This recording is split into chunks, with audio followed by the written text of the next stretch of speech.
नमस्कार दोस्तों, आप जुड़ चुके हैं धमाका 24 से। आपके इस लोकप्रिय चैनल ने आपके लिए बीते दिनों जो वीडियो संदेश जारी किया था, उसमें हमने आपको बताया था कि भाजपा के अंदर जिस तरीके का द्वंद्व चल रहा है, वह द्वंद्व अब जो है आम लोगों के सामने भी आने लगा है। जो है पूर्व गृह मंत्री के द्वारा दीपावली मिलन समारोह में शिरकत की गई और इस आयोजन में उन्होंने खुलकर इस बात का प्रमाण दिया कि खुरई के पूर्व विधायक उनका नाम लिए बगैर ये बताने का प्रयास किया कि किस तरीके का माहौल कांग्रेस के राज में रहा है और कांग्रेस के राज में किस तरीके से भाजपा के कार्यकर्ता जो है घायल हुए हैं, लेकिन उसके बावजूद भी पार्टी के लिए समर्पित रहे हैं और शायद उन्हीं के समर्पित रहने के चलते जो है खुरई में उन्होंने एक बड़ी जीत दर्ज की थी। सांसद रहते हुए चुनाव लड़ा गया था और उसके बाद विधानसभा का चुनाव जो है एक बड़ी जीत के साथ जीत दर्ज की थी। अब आज जो स्थिति बनी है, आज की स्थिति में ये चर्चा शहर में चारों तरफ है, जिले में चारों तरफ इस बात की चर्चा हो रही है, बल्कि बुंदेलखंड में इस बात की चर्चा हो रही है कि जो है खुरई विधायक पूर्व गृह मंत्री क्या अपनी विधानसभा बदलने का प्रयास कर रहे हैं। उन्होंने तो खुलकर कहा कि अगर मेरा मन कहेगा तो मैं सागर से भी चुनाव लड़ूंगा और ये बात मैं खुलकर करूंगा। जिस दिन भी चुनाव लड़ूंगा मैं खुलकर कहूंगा कि मैं सागर से चुनाव लड़ रहा हूं। इस तरीके की स्थितियां जो बनी हैं, ये कहीं ना कहीं आपस में जो है विरोध का स्वर मुखर करती हुई नजर आ रही हैं। पार्टी इस मामले में कितनी आगे रहेगी, कितना बोल पाएगी, ये कह पाना तो बहुत कठिन है, क्योंकि लगातार ये ऐसे मामले सामने आए हैं।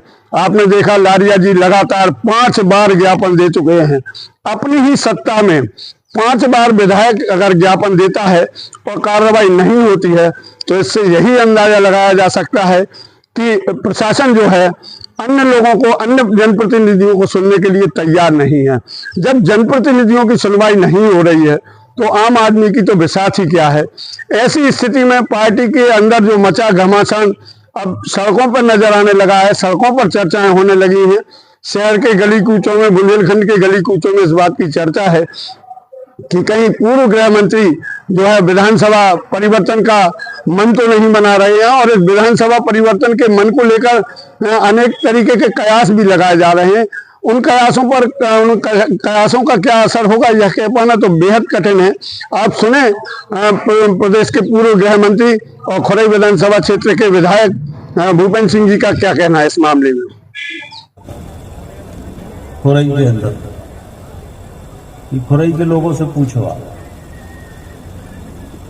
इतना आतंक, अन्याय और अत्याचार था खुरई के अंदर कि भारतीय जनता पार्टी का कोई कार्यकर्ता पार्षद का फॉर्म नहीं भर सकता, सरपंच का फॉर्म नहीं भर सकता, विधायक का फॉर्म भरने के लिए लोग डरते थे। और मेरा कोई प्लान नहीं था कि मुझे खुरई विधानसभा से चुनाव लड़ना था, तो सुर्खी से लड़ता था। फिर सांसद बन गया, सांसद था और पार्टी ने मुझसे कहा कि नहीं, सांसद रहते हुए मुझसे कहा कि आपको खुरई से लड़ना है, तो हमने कहा कि हमारी कोई तैयारी नहीं है खुरई से लड़ने की। पर पार्टी ने कहा कि नहीं, पार्टी के लिए लड़ना है, लोकसभा तो बाद में होगा, अगर परिणाम गड़बड़ भी होगा तो उसके बाद लोकसभा तो आपको लड़ना ही है। लड़े और ईश्वर की कृपा, कार्यकर्ताओं का परिश्रम, जीत गए। तो आज के हमारी वहां के कार्यकर्ता के प्रति जिम्मेदारी नहीं है क्या? तो उस कार्यकर्ताओं को किन कठिनाइयों में काम करना पड़ा जब वो दृश्य ध्यान में आते हैं। और मैं कोई चोरी छुपे काम नहीं करता।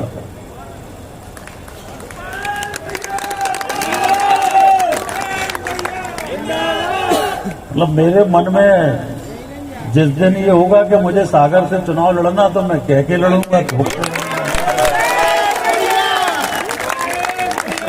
तो चोरी छुपे थोड़ी लड़ूंगा। सुना जिस तरीके से जो है पूर्व गृह मंत्री ने अपनी बात रखी है, बहरहाल ये एक पारिवारिक आयोजन उन्होंने बताया कि ये पारिवारिक आयोजन है, लेकिन पारिवारिक आयोजन में उन्होंने कांग्रेस के पूर्व विधायक के मामले में और कहीं ना कहीं सुर्खी विधानसभा क्षेत्र के मामले में भी अपना एक तंज कसा है। और उसकी चर्चाएं सुर्खी विधानसभा से लेकर खुरई विधानसभा से लेकर सागर विधानसभा से लेकर समूचे बुंदेलखंड में चल रही है। तो जिस तरीके की तस्वीर बन रही है, ये भाजपा के लिए चिंता का विषय है। भाजपा का संगठन भी इसमें कुछ नहीं कर सकता, जिला स्तरीय संगठन तो कुछ कर ही नहीं सकता, लेकिन प्रदेश स्तरीय संगठन भी कुछ करने की स्थिति में नहीं है, क्योंकि प्रदेश में संगठन और सत्ता दोनों ही आपस में टकरा रहे हैं और इसके कई सारे प्रमाण जो है सामने आए हैं। और इन प्रमाणों के चलते ये कहा जा सकता है कि दोनों ही नेतृत्व, सत्ता हो या संगठन हो, दोनों में मचा घमासान ही निचले स्तर पर घमासान की स्थिति पैदा कर रहा है।